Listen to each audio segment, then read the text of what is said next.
बहुत बार ऐसा देखने को मिलता है कि जो व्यक्ति भगवान की अधिक पूजा पाठ करता है वही सबसे ज्यादा दुखी होता है, जबकि कोई नास्तिक जो भगवान को नहीं मानता और कभी पूजा पाठ नहीं करता, संतों का संग नहीं करता, वह सबसे ज्यादा सुखी जीवन जीता है।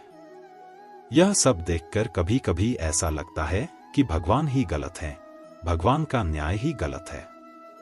यह कोई कहानी नहीं है, ऐसा हर किसी के साथ होता है। दोस्तों, आज के इस वीडियो में हम आपको इसके पीछे के कारण के बारे में बताने वाले हैं। भगवान श्री कृष्ण ने स्वयं इसका उत्तर दिया है कि आखिर ज्यादा पूजा पाठ करने वाले लोग दुखी और परेशान क्यों रहते हैं। इसका उत्तर भगवान श्री कृष्ण ने श्रीमद् भागवत गीता के माध्यम से स्पष्टता के साथ बताया है।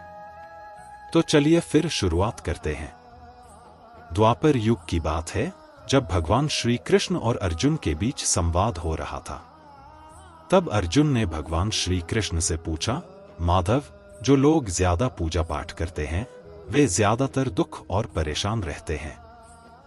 इसके पीछे क्या कारण है, जबकि जो लोग भगवान का नाम भी नहीं लेते, भगवान का स्मरण बिल्कुल भी नहीं करते और हमेशा गलत कार्यों में लिप्त रहते हैं, उन लोगों को मैं सुखी देखता हूं। इसके पीछे का रहस्य मुझे समझाने का प्रयास करें। तब भगवान श्री कृष्ण ने एक छोटी सी कहानी के माध्यम से अर्जुन को इसका उत्तर दिया। आइए जानते हैं उस छोटी सी कहानी के बारे में। एक गुरु के दो शिष्य थे। दोनों ही पढ़े लिखे विद्वान थे।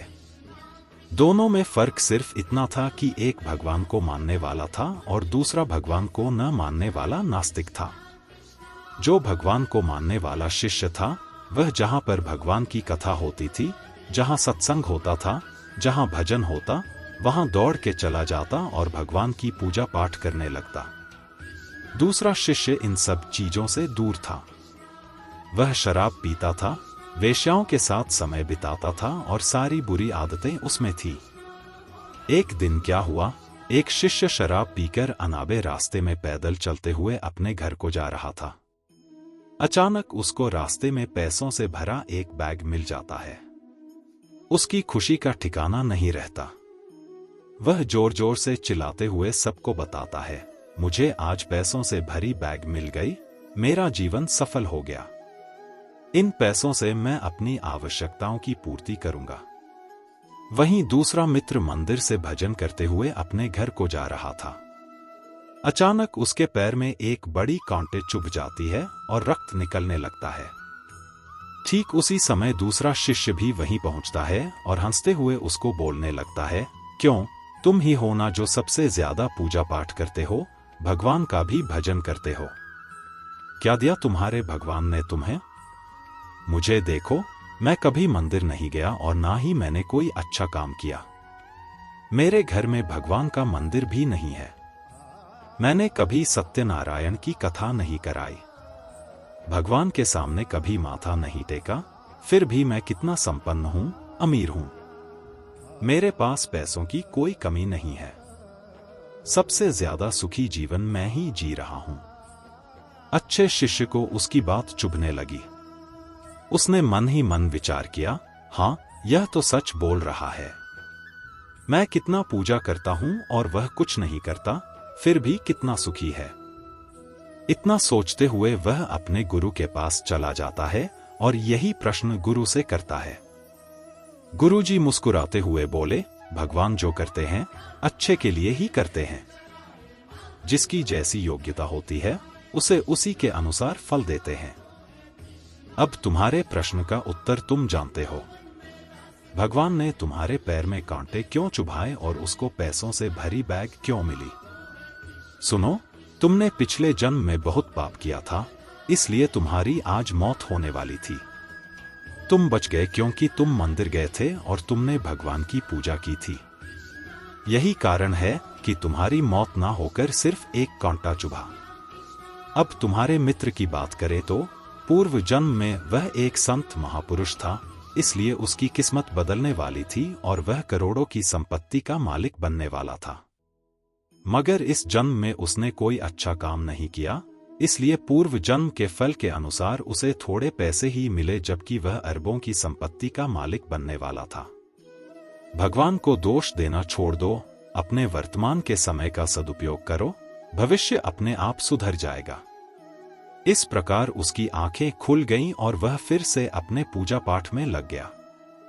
जब हम प्रार्थना करते हैं तो ईश्वर हमारे कहने से ज्यादा सुनता है। जितना हम पूछते हैं उससे ज्यादा जवाब देता है। जितना हम कल्पना करते हैं उससे ज्यादा अपने समय में और अपने तरीके से देता है। समय का चक्र बहुत तेज चलता है, इसलिए ना तो बल का अहंकार करें और ना ही अपने धन का। जीवन में वाणी को संयम रखना अनिवार्य है, क्योंकि वाणी से दिए हुए घाव कभी भरे नहीं जा सकते। जीवन में कभी मौका मिले तो किसी के लिए सारथी बनना, स्वार्थी नहीं। जैसे पानी को अगर दूध में मिलाया जाए तो वह दूध की तरह हो जाता है, यदि वही पानी कीचड़ में मिलाया जाए तो कीचड़ बन जाएगा। हमेशा वह काम करे जो सही है, वह ना करे जो आसान है। करीबी और गरीबी का सिखाया हुआ सबक इंसान को अंदर से बदलने पर मजबूर कर देता है। जिस तरीके से बात करते हो उस तरीके से सुनना भी पसंद करो। ईश्वर को अपना सबसे करीबी दोस्त बना लो, क्योंकि परमात्मा ही एक ऐसा है जो तब तक साथ देता है जब सारी दुनिया हमारा साथ छोड़ देती है। ऐसे लोगों से दोस्ती बनाए रखिए जो आपको बेहतर बनाने के लिए प्रेरित करता हो, जो आपको अपनी जवाबदारी माने और आपका ख्याल रखे, जो आपको अपना समझे और अपने घर जैसा महसूस कराए, जो आपकी सहायता करे और आपको समझे। अमीरी गरीबी से इसका कोई लेना देना नहीं। रोने वाले महलों में भी रोते हैं और किस्मत में खुशी तो झोपड़ी में भी हंसी गूंजती है। विश्वास में वह शक्ति है जिससे उजड़ी हुई दुनिया में प्रकाश लाया जा सकता है। विश्वास पत्थर को भगवान बना सकता है और विश्वास भगवान के बनाए इंसान को पत्थर दिल बना सकता है। इसी की यादों में घुट-घुट कर मरने से अच्छा है कि आप अपनी ताकत को अपने लक्ष्य पर लगाओ और इतने सफल बन जाओ कि एक दिन आपको छोड़ने वाला पछताने लगे। कामयाब व्यक्ति की चमक लोगों को दिखाई देती है, उसने कितने अंधेरे देखे हैं यह कोई नहीं जानता। यदि सपने सच नहीं हो रहे हो तो रास्ते बदल लो, सिद्धांत नहीं। दोस्तों, आज के लिए बस इतना ही। उम्मीद करते हैं कि हमारे द्वारा दी गई जानकारी आपको पसंद आई होगी। तो मित्रों, अगर यह वीडियो आपको पसंद आई हो तो लाइक और शेयर जरूर कीजिएगा। अगर आपने हमारे चैनल को सब्सक्राइब नहीं किया है तो जरूर करिए और हाँ, वीडियो को अंत तक देखने के लिए आपका बहुत बहुत धन्यवाद।